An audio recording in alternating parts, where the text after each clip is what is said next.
एक समय की बात होती है।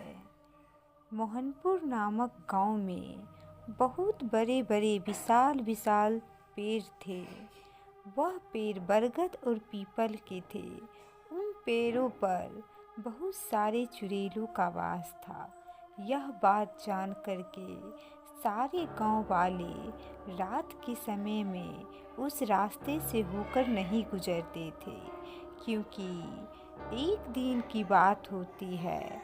रात के समय में एक आदमी दूसरे गांव से अपने गांव लौट रहा होता है। तभी अचानक वह देखता है कि एक पेड़ पर एक चुड़ैल सो रही होती है, तो बरगद के पेड़ पर एक और चुड़ैल लेटी हुई होती है। यह सब देख करके वह लड़का बहुत डर जाता है। सोहन बहुत छोटा सा लड़का होता है। वह शहर में पढ़ाई करता था, पर वह गांव को आता है घूमने के लिए।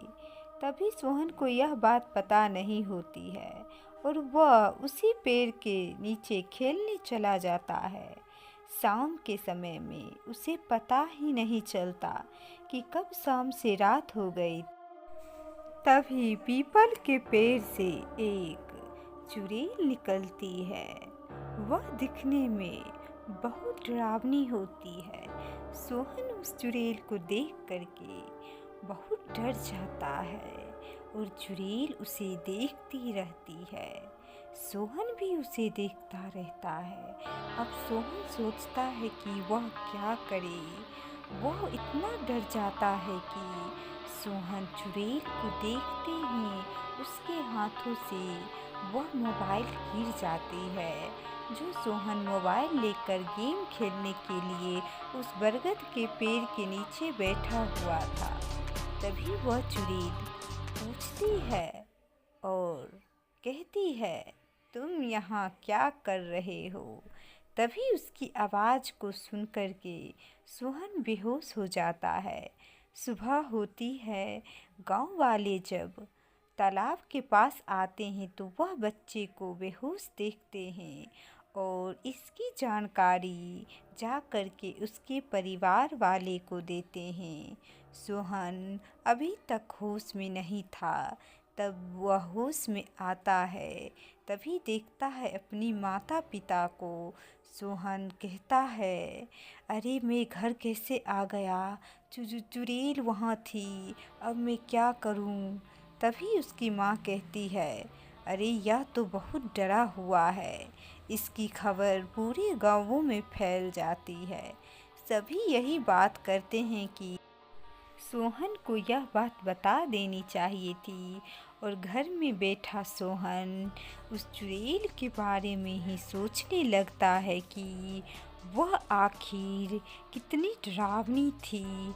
आखिर वह कैसे चुड़ैल बन गई जो इतनी भयावह दिख रही थी। सोहन के मन से वह बात नहीं जाती है और वह एक पंडित जी के पास जाता है और कहने लगता है, पंडित जी, उस बरगद के पेड़ के नीचे मैंने एक चुड़ैल देखी है, आप कुछ कीजिए। पंडित जी कहते हैं, हाँ, यह बात तो पूरे गांव वालों को पता ही था। तुम नए शहर से आए हो, नए नए इस गांव में रह रहे हो, तो तुम्हें कोई नहीं बताया होगा। लेकिन गांव वालों को सारी बात पता थी कि बरगद के पेड़ के नीचे चुड़ैल रहती है। यही नहीं, बगल के ही एक पीपल का भी पेड़ है, उस पेड़ पर भी एक चुड़ैल रहती है। और यह बात से सारे गांव वाले सहमत हैं। तभी पंडित जी कहते हैं, लेकिन तुम्हें इससे क्या दिक्कत है? सोहन कहता है, पंडित जी कुछ भी कीजिए, लेकिन इस गांव को उस चुड़ैल से मुक्ति दिला दीजिए। कब तक लोग डर करके रहेंगे? सोहन दिन के समय में उसी बरगद के जड़ के पास जाता है और ध्यान से देखने लगता है और एक दीप जला देता है जो पंडित जी देते हैं शाम के समय में। अब सोहन उस दीप को उसी बरगद के पेड़ के नीचे जला देता है। तभी अचानक वही चुड़ैल आ जाती है और अचानक उस चुड़ैल के चारों ओर एक चमत्कारी गोल गोल घूमने वाली शक्तियाँ प्रकट होने लगती है। वह कहती है, ये क्या है, ये कहाँ से आया? ए बच्चे, तुमने यह क्या किया?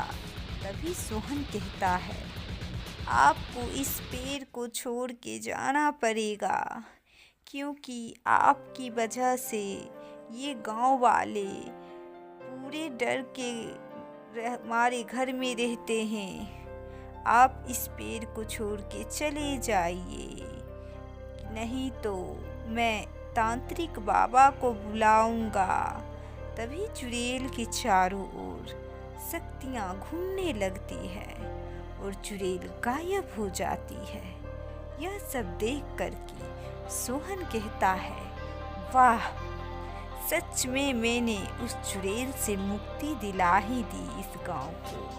तभी सोहन जाकर कहता है पूरे गांव वालों से कि आप सब लोग गांव में एक मंदिर बनाइए और उस मंदिर में रोज पूजा कीजिए।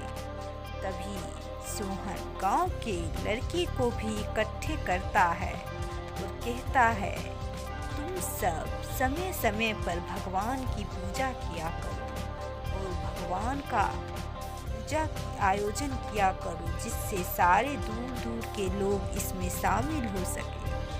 क्योंकि सोहन पढ़ा लिखा हुआ था, वह दूसरे शहर से आया हुआ था, तो उसे यह सब बात का पूरा ज्ञान था कि पूजा पाठ करने से वह चुड़ैल या कुछ ऐसी चीज़ें नहीं आती है।